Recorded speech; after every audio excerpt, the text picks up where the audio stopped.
पुनर्विवाह। डिवोर्स के पूरे 5 साल होने के बावजूद भी समर ने अभी तक दूसरी शादी के बारे में नहीं सोचा है। बस वह अपनी 4 साल की बेटी श्रेया के बारे में ही हर पल सोचता रहता है। हालांकि दोनों जब से अलग हुए हैं तब से केवल एक बार ही अपनी बेटी से मिल सका है बेचारा समर। समर की बुआ रेनू ने अपनी फ्रेंड राखी से डिटेल शेयर की। यार क्या ही बताएं आजकल के इन बच्चों के बारे में। उम्र गुजर जाती है लेकिन फिर भी अपने पार्टनर का चुनाव नहीं कर पाते। अब मेरी भतीजी को ही देख लो, पूरे 31 साल की हो चुकी है, लॉ की पढ़ाई भी पूरी कर ली, फिर भी अभी तक उसे अपनी पसंद का कोई लड़का नहीं मिला। कहती है जब मिल जाएगा तो शादी कर लूँगी। सुन राखी, एक काम कर, मेरे समर से एक बार अपनी भतीजी निधि को मिलवाने का प्लान तो कर। हो न हो ऊपर वाले ने इनकी जोड़ी को ठीक करने की ठान ली हो। रेनू ने राखी का हाथ पकड़ के गुजारिश की। तेरे मुंह में घी शक्कर, अगर ऐसा हो जाए तो मेरे बूढ़े भाई की बहुत बड़ी जिम्मेदारी और टेंशन कम हो जाएगी। बेचारे ताउम्र नौकरी करते रहें और अब बुढ़ापे में बेटी की शादी हो जाए इसी कामना में जी रहे हैं। राखी ने अपना दुखड़ा रोया। दरअसल ये लगभग 65 साल महिलाएं बचपन से लेकर कॉलेज तक साथ में दोस्त थी। यदा कदा एक दूसरे से मिलने आती जाती रहती थी। आज राखी बड़े दिनों बाद अपनी खास दोस्त रेनू के घर उससे मिलने और उसके हाल चाल जानने के लिए आई हुई थी। समर पेशे से बहुत बड़ा आर्किटेक्ट था। वो खुद की एक फर्म चलाता था, लेकिन जब से उसका डिवोर्स हुआ है तब से ही उसने काम पर से ध्यान हटाकर मैखाने पर ध्यान ज़्यादा लगा रखा था। शहर में उसका जितना नाम अपनी काबिलियत के लिए था, अब उससे ज़्यादा बड़ा नाम दारू पीने के लिए होता जा रहा था। उसे उसके घर वाले माता पिता बार बार यही समझाते थे कि दारू और नशे की लत छोड़ के अब अपने बिजनेस और आगे की लाइफ पर फोकस करे और कोई अच्छी सी लड़की पसंद करके जल्दी से शादी कर ले, क्योंकि कोर्ट से तो उसे ग्रीन सिग्नल मिल ही चुका था। उसका डाइवोर्स हो चुका था, लेकिन घर वाले समझाते समझाते थक चुके थे। उसे चाहिए थी तो बस डिम्पी उसकी डाइवोर्स हो चुकी पत्नी का नाम था, जिसे वो कभी हद से ज़्यादा प्यार किया करता था। लेकिन कुछ गलतफहमियों ने इनकी इतनी जगह बना ली कि दोनों के रिश्तों को तार तार कर दिया और नौबत यहाँ तक आ गई कि उन्हें कोर्ट के सहारे खुद को अलग करना पड़ा। वे दोनों अलग तो जरूर हो, लेकिन अंदर से बिल्कुल कमज़ोर हो गए। समर तो खुद को संभालने के लिए शराब का सहारा ले लिया करता था, लेकिन डिम्पी अपने आंसुओं का। डाइवोर्स के बाद डिम्पी को अपने पापा, भाई और भाभी के साथ रह रही थी। उसे अपने भाई भाभी का साथ और प्यार तो कम, लेकिन उनके ताने ज़्यादा मिलते थे। लेकिन वो सब कुछ सह कर भी अपनी दुलारी बेटी श्रेया को इस बात की भनक नहीं लगने देती थी कि वो अपने नहीं बल्कि खैरात के घर में रहती है। उसे अगर रोना होता था तो वो अपनी बेटी के पीछे रोती थी। उसके सामने खुद को एक स्ट्रॉन्ग सिंगल पेरेंट की तरह पेश करती थी। उसके पापा की पेंशन इतनी नहीं आती थी कि वो अपनी और बेटी की ज़रूरतों को पूरा कर सके।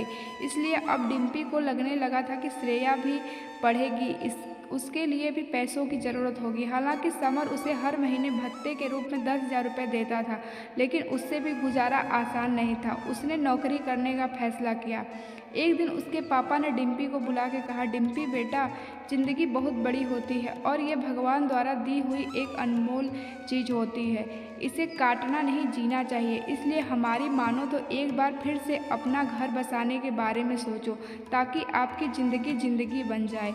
अपनी आंखों में आंसू लिए डिम्पी ने कहा, पापा हम एक बार ही जीते हैं, एक बार ही मरते हैं और प्यार भी एक बार ही करते हैं। ये सब मैंने अपने हिस्से का कर चुकी हूँ। अब मेरी कोई तमन्ना नहीं है। मैं बस चाहती हूँ कि मेरी बेटी श्रेया की ज़िंदगी बन जाए और कुछ नहीं। डिम्पी के पापा बस अपने आंसू पोंछते और आंखें मलते रह गए। उन्होंने एक अंतिम प्रयास किया और कहा, हमारे लिए न सही, अपनी स्वर्गीय माँ के वास्ते ही सही, क्योंकि मैंने उससे वादा किया था कि तुम्हारे बाद मैं अपनी बेटी को कभी भी कोई दिक्कत नहीं आने दूंगा। ज़्यादा कहने पर डिम्पी मान तो गई, लेकिन उसके शर्त थी कि उसे फोर्स नहीं किया जाएगा, वो अपनी मर्जी से ही करेगी। डिम्पी के पापा ने अपने दोस्तों और कुछ मीटिंग साइट्स की मदद से कुछ रिश्ते रेडी किए और उनके साथ डिम्पी की मीटिंग फिक्स करवाई। लेकिन डिम्पी को कोई भी पसंद नहीं आ रहा था, हालांकि उनकी अलग अलग वजह थी। एक दिन डिम्पी के पापा ने डिम्पी को एक और मीटिंग के बारे में बताया और उसे मिलने के लिए राजी किया।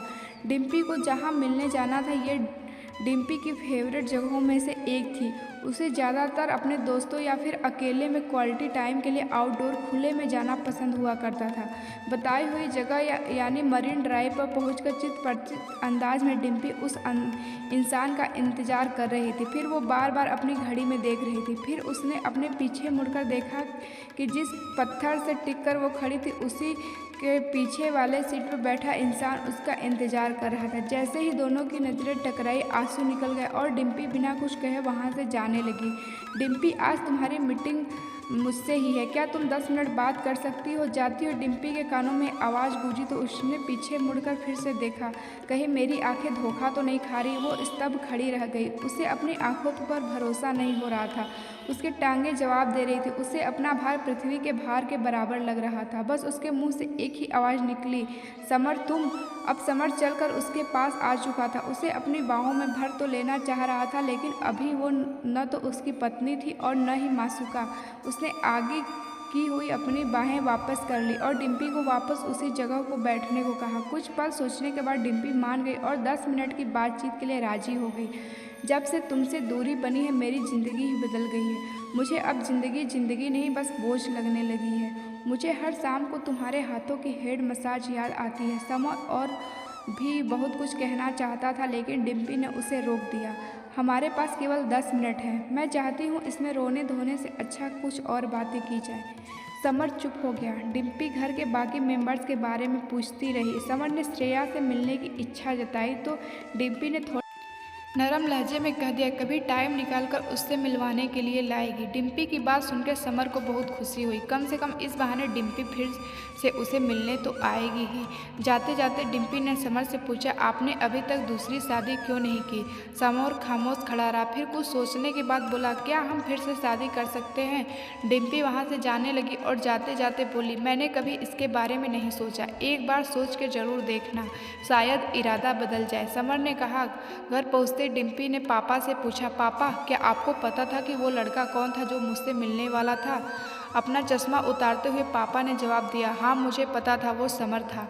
पापा जब आपको सब कुछ पता था तो फिर भी मुझे बिना बताए उसके साथ मिलने क्यों भेज दिया? पापा की आंखों में आंसू थे। उन्होंने कहा, बेटा इस उम्र में मैं नहीं चाहता कि मेरी बेटी फिर से नई शुरुआत करे, जो गलतियाँ हो गई उन्हें फिर से दोहराए। बच्चा, हमारे ज़माने में डाइवोर्स जैसे शब्द ही नहीं हुआ करते थे। गलतियाँ होती थी लेकिन लड़ झगड़ कर शाम को वापस अपने हमसफ़र के पास ही आना होता था। इसलिए मैंने फिर से वही कोशिश की। शायद एक बार नज़दीक जाके देखो, हो सकता है सालों के गिले शिकवे फिर से नए रिश्ते के रूप ले लें। डिम्पी ने गदगद होते हुए अपने पापा को गले लगा लिया और थैंक यू कहा। पापा मैं आज समर से 10 मिनट मिली। आज मुझे वो उसमें पुराना समर नज़र ही नहीं आया। तो फिर एक बार फिर से एक और मीट अरेंज करवाएं? नहीं पापा, अब मैं खुद ही अरेंज कर लूँगी। बहुत सोचने के बाद डिम्पी ने दोबारा से समर के साथ डेट पर जाने का फैसला किया। पहली डेट, दूसरी डेट, फिर ये सिलसिला दोबारा से शादी होने के बाद ही रुका। डिम्पी और समर के पुनर्विवाह से दोनों फैमिली एक बार फिर से खुशी खुशी सुखी जीवन का आनंद लेने लगे। श्रेया का भविष्य भी उज्जवल हो गया। समर एक बार फिर से शहर का सबसे जाना माना आर्किटेक्ट के रूप में मशहूर होने लगा। सब कुछ तो पहले जैसा ही होने लगा था, बस फर्क था तो बस इतना, इस बार समर एक जिम्मेदार और भरोसेमंद हस्बैंड बन चुका था। उसे अपनी पत्नी डिम्पी और श्रेया की अपनी ज़िंदगी नज़र आती थी।